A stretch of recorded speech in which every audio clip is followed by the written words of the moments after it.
"You'll never be successful," he laughed, the words that would echo in my mind for years, becoming both my heaviest burden and my greatest motivation. 5 words, delivered with such casual cruelty that redefined the trajectory of my life.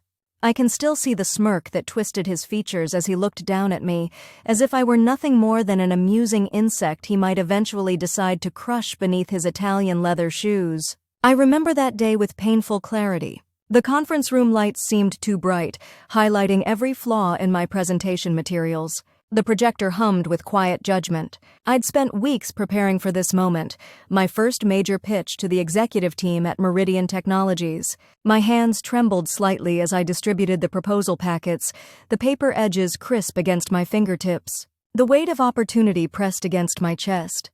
Then Marcus Blake strode in, 15 minutes late, pulling all the oxygen from the room with his entrance. The director of operations never bothered with apologies for his tardiness.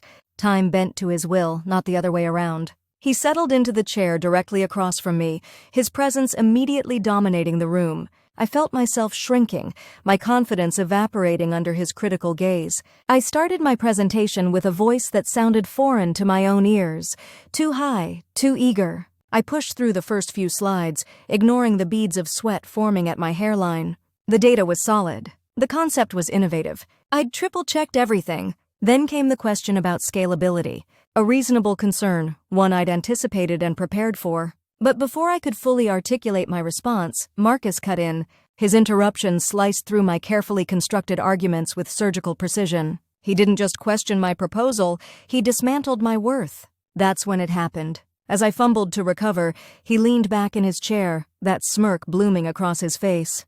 "You'll never be successful," he laughed, not bothering to lower his voice.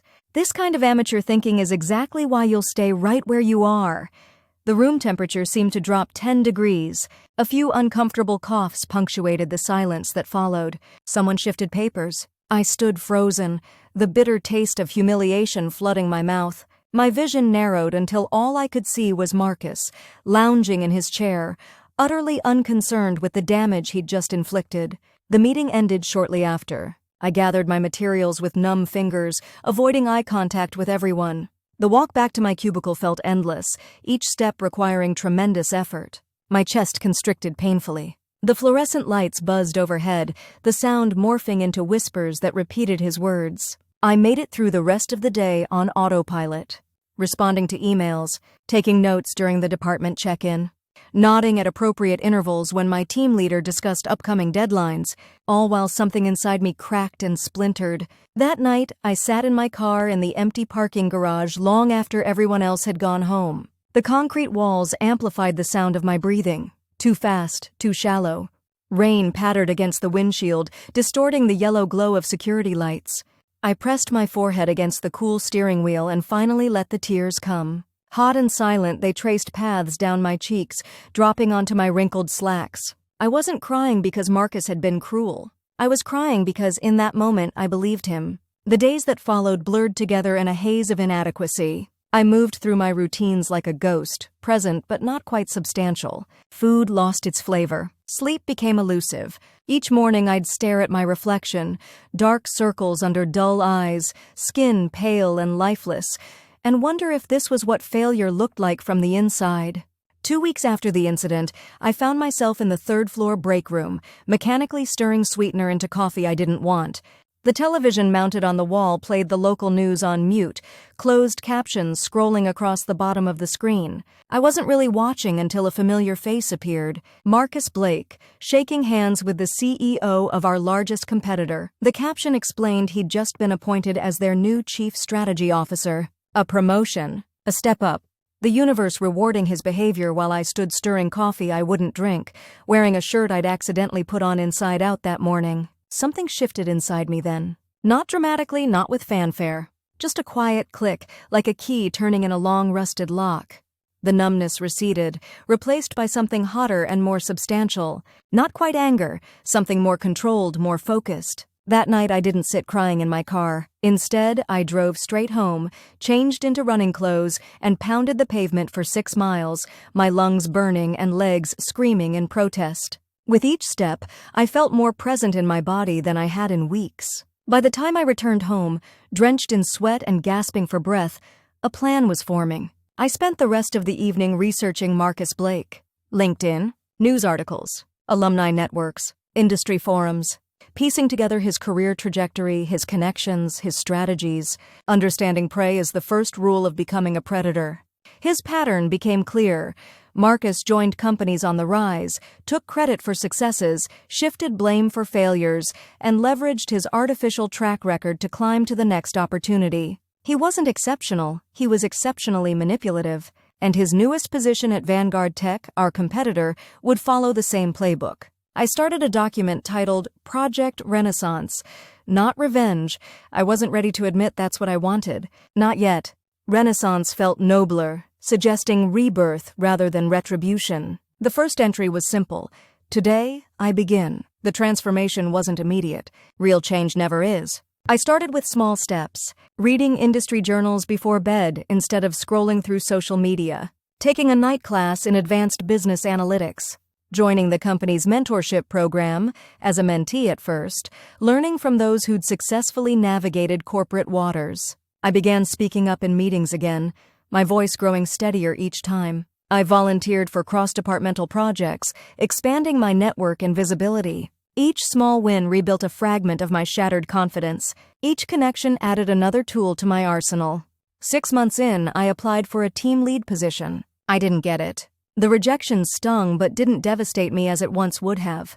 Instead, I requested feedback, adapted my approach, and continued building my reputation for reliability and innovation. 9 months after Marcus's crushing assessment, I was appointed to lead a special project team. The assignment wasn't glamorous, streamlining our customer service protocols, but it gave me budget authority and management experience. I threw myself into it, working weekends and evenings, not from desperation but determination. The results exceeded expectations. Cost reduction of 17%. Customer satisfaction up 12 points. Response time cut by a third. Numbers that translated to significant bottom-line impact. Numbers that got attention. My performance review that year included the word exceptional 3 times. My salary increased by 15%. The vice president of operations, Marcus's old division, knew my name. I maintained a digital folder tracking Vanguard Tech's movements, particularly their initiatives under Marcus's new leadership. Their stock climbed steadily for the first year. Press releases touted their innovative approaches that looked suspiciously similar to proposals Marcus had shot down at Meridian. No surprise there. 2 years after that fateful meeting, an opportunity appeared. Meridian announced plans to acquire a smaller tech firm specializing in AI integration, directly challenging Vanguard in their newly established territory. The initiative would require someone with both technical knowledge and strategic vision to lead the transition team. I spent a week preparing my application, leveraging every success, every connection, every lesson learned. When I walked into the interview, I wore confidence like armor. My handshake was firm, my gaze steady. I spoke with authority about how this acquisition could position Meridian at the forefront of industry innovation. 2 days later, I was offered the position of Transition Director, reporting directly to the executive team. A director-level title. 3 levels of promotion in 2 years. My hands shook as I signed the acceptance letter, but not from fear, from the electric thrill of momentum. The acquisition process was intense. 16-hour days, international conference calls at odd hours, due diligence reviews that tested the limits of my analytical abilities. I thrived under the pressure, earning respect from both companies' leadership teams. When the deal closed successfully, ahead of schedule and under budget, my reputation solidified. In the aftermath, organizational restructuring created a new division combining Meridian's core technologies with the acquired company's AI capabilities. The search for a division head became the topic of executive suite speculation. I made sure my name was in the conversation, subtly highlighting my deep involvement in both the acquisition and integration planning. 3 years and 2 months after Marcus Blake told me I'd never be successful, I was named Vice President of Integrated Technologies at Meridian. My salary tripled. My office relocated to the executive floor. My team expanded to 63 people across 3 countries. I celebrated by dining alone at an expensive restaurant, ordering a bottle of champagne I previously couldn't have afforded.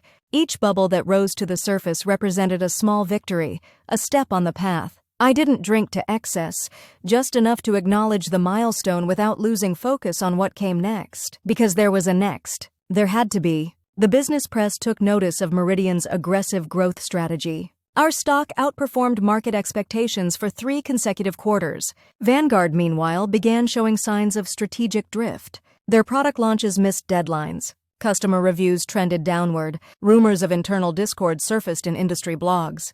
I wasn't surprised when I received the LinkedIn notification that Marcus Blake was open to work opportunities. The timing aligned perfectly with Vanguard's announcement of a restructuring of senior leadership to better align with strategic objectives.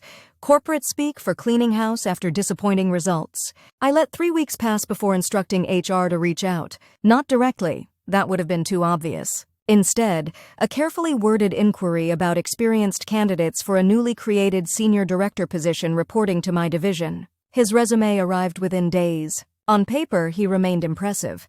The right schools, the right companies, the right buzzwords. Someone who didn't know better might be dazzled by the narrative he'd constructed. I scheduled an interview, making sure my name didn't appear on any of the correspondence. The morning of the interview, I arrived at the office earlier than usual. My reflection in the elevator's polished doors showed someone Marcus wouldn't immediately recognize. Gone was the hesitant junior analyst with nervous hands and eager-to-please posture. My tailored suit projected authority. My posture radiated confidence. Even my voice had changed, deeper and more measured from years of ensuring I was taken seriously. I arranged the conference room carefully. My back to the window, light streaming in behind me, partially obscuring my face until he'd settled in. A power move, subtle but effective. I reviewed his resume one last time, circling inconsistencies in red ink. The administrative assistant's voice came through the intercom, announcing his arrival. My heart rate accelerated slightly. I took 3 deep, centering breaths. This moment had lived in my imagination for so long that its reality felt almost surreal. The door opened. He entered with that familiar swagger, hand extended, mouth arranged in the practiced smile that had charmed countless hiring managers. He was thinner than I remembered, with new lines etched around his eyes and mouth. His suit, while still expensive, showed signs of wear at the cuffs. The moment of recognition crossed his face like a shadow, there, then gone, replaced by a broader smile that didn't reach his eyes. A slight falter in his step, quickly recovered. He didn't remember me fully, just enough to trigger some vague awareness of our past connection. I didn't stand to greet him. I gestured to the chair across from me and watched him settle in, adjusting his posture to project ease he didn't feel. His cologne, too strong, masking the faint scent of desperation, drifted across the table. The interview proceeded conventionally at first, standard questions about experience and accomplishments. I gave him space to embellish, to construct his narrative of success. Each fabrication, each exaggeration I noted without comment. The rope I offered was being fashioned into a noose by his own hands. Then I shifted the conversation to his time at Vanguard. His explanation for leaving was practiced, seeking new challenges, ready for the next opportunity. No mention of the company's declining performance under his leadership. No acknowledgement of his failed initiatives. I slid a folder across the table containing performance data from Vanguard during his tenure. Public information, but compiled to highlight the correlation between his strategic decisions and their negative outcomes. His fingers tensed as he flipped through the pages. A muscle twitched in his jaw. That's when I leaned forward, finally allowing full recognition to dawn. I asked about his approach to developing junior talent, about creating environments where innovation could flourish, about his philosophy on constructive criticism.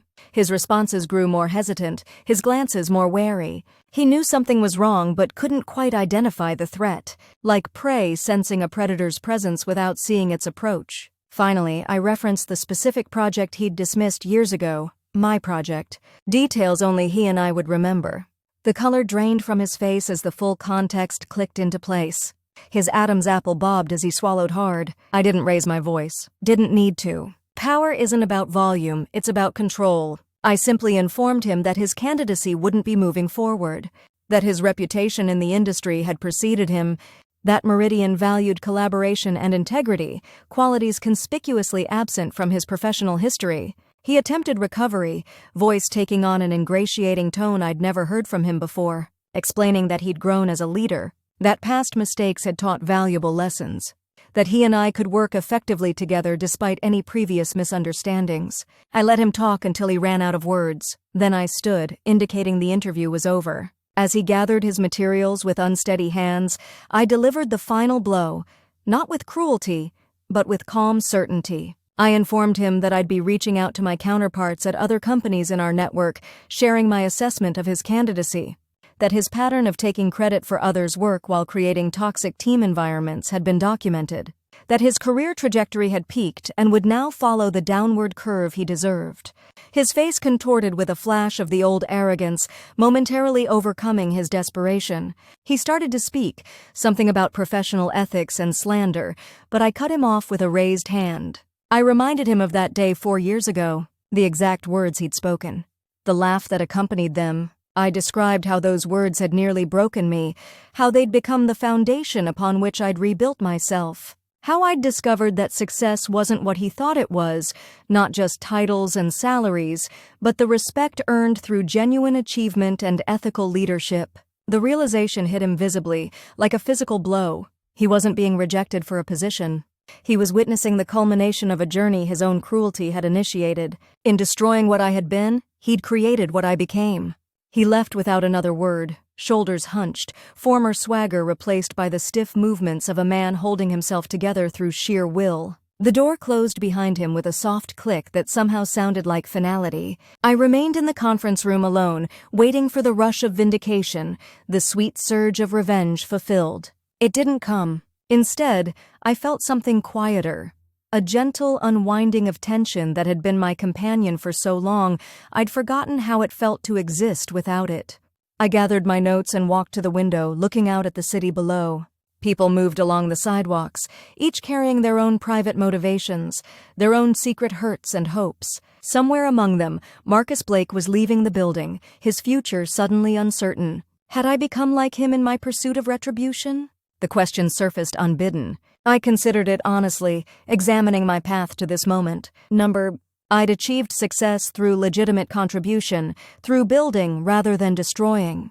My revenge wasn't in making him suffer, but in proving him wrong, to himself, to me, to the universe that had witnessed his cruelty.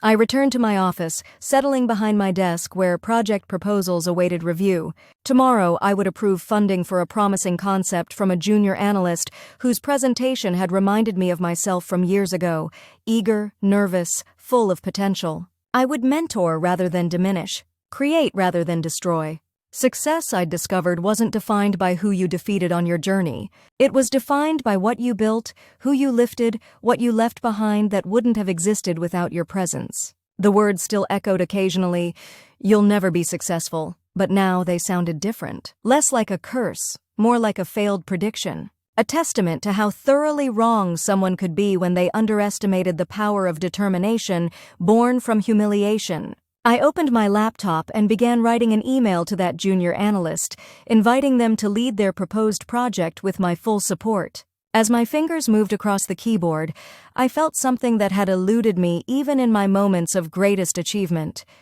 peace. The final victory wasn't firing Marcus Blake. It was no longer needing to.